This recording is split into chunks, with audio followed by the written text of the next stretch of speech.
le passé, le présent et le futur. Le passé, le présent et le futur. Mais avant de commencer, on a besoin de faire cet exercice. Je finis les phrases suivantes. Je suis né il y a. Je suis né il y a. Maintenant j'ai. Maintenant j'ai. Dans 20 ans j'aurai. Dans 20 ans j'aurai. Alors, mettez la vidéo en pause et essayez de répondre à ces questions. Voici la correction. Je suis né il y a 7 ans. Par exemple, je suis né il y a 7 ans. Maintenant, j'ai 7 ans. Maintenant, j'ai 7 ans. Dans 20 ans, j'aurai 27 ans. Dans 20 ans, j'aurai 27 ans. Alors, prenons la première phrase. Je suis né il y a 7 ans. Je suis né il y a 7 ans. Cette action, elle s'est passée quand? Au passé? Ou bien au présent? Ou bien au futur? Je suis né il y a 7 ans. Donc, cette action est passée très bien au passé. Je suis né il y a 7 ans. C'est une action qui s'est passée au passé. Deuxième phrase. Maintenant, j'ai 7 ans. Maintenant, j'ai 7 ans. Cette action s'est passée quand? Très bien, c'est le présent. Et pour la dernière phrase, dans 20 ans, j'aurai 27 ans. Dans 20 ans, j'aurai 27 ans. C'est le très bien, c'est le futur. Donc, je comprends qu'il y a 3 temps. Le passé, le présent, le futur.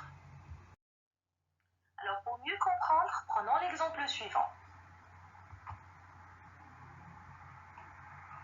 Au présent, ça veut dire maintenant, Léo est un jeune homme. Au présent, Léo est un jeune homme.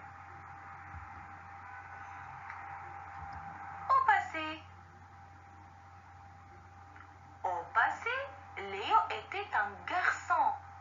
Au passé, Léo était un garçon. Et au futur? Au futur, Léo sera un vieil homme. Au futur, Léo sera un vieil homme. Donc maintenant, Léo est un jeune homme. Au passé, Léo était un garçon. Au futur, Léo sera un vieil homme. Voici une autre activité pour faciliter la compréhension. Bien. Là, on va citer le temps. Et voici l'axe de temps. Maintenant, aujourd'hui, je suis un adulte. Donc, c'est le présent. C'est maintenant, aujourd'hui.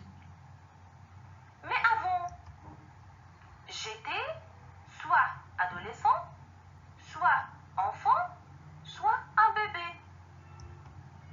Donc, c'est le passé. Après, je serai une personne âgée. Donc, c'est le futur. Le présent, le passé et le futur. Donc, voici l'axe de temps qui représente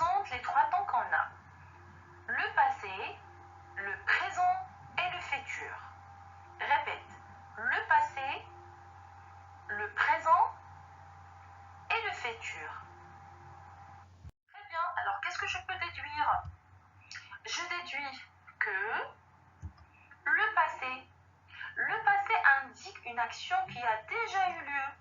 Le passé indique une action qui a déjà eu lieu. Comme quoi? Je prends l'exemple suivant. Hier, j'ai mangé une pomme. Hier, j'ai mangé une pomme. Donc, cette action était passée hier. Donc, c'est au passé. Le présent indique une action qui se passe maintenant. Le présent indique une action qui se passe maintenant. Je prends le même exemple, mais cette fois-ci au présent. Maintenant, je mange une pomme. Maintenant, je mange une pomme. Donc, c'est le présent. Il nous reste le futur. Le futur indique une action qui se passera plus tard.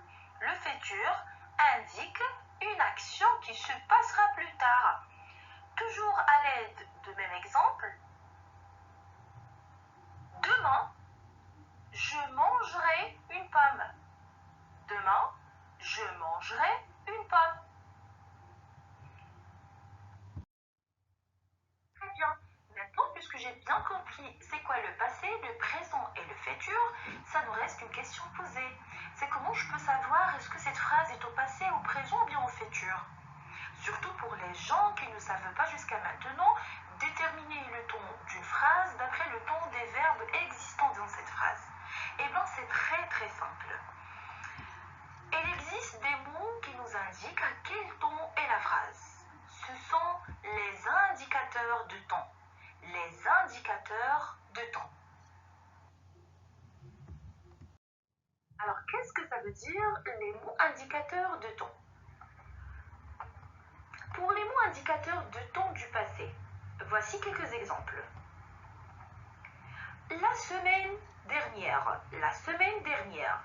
Ça veut dire, si jamais j'ai trouvé cette expression ou bien ces mots indicateurs de ton la semaine dernière dans une phrase, ça veut dire que cette phrase est au passé. Voici d'autres exemples. Hier. Hier aussi indique le passé. Avant-hier. Autrefois. L'an dernier. Il y a longtemps. Et les mois derniers, etc. Il y a énormément des expressions ou bien des mots indicateurs de temps qui indiquent le passé. Et pour les mots indicateurs de temps du présent, voici quelques exemples. Maintenant, de nos jours, aujourd'hui, en ce moment, à l'heure actuelle, actuellement, ou bien à l'instant. Et bien sûr, il y en a beaucoup. Et pour le futur, on a plus tard, dans 10 ans, demain, la semaine prochaine, après-demain, l'an prochain, le mois prochain. À la fin de cette vidéo, j'espère que vous avez bien compris cette leçon et à la prochaine.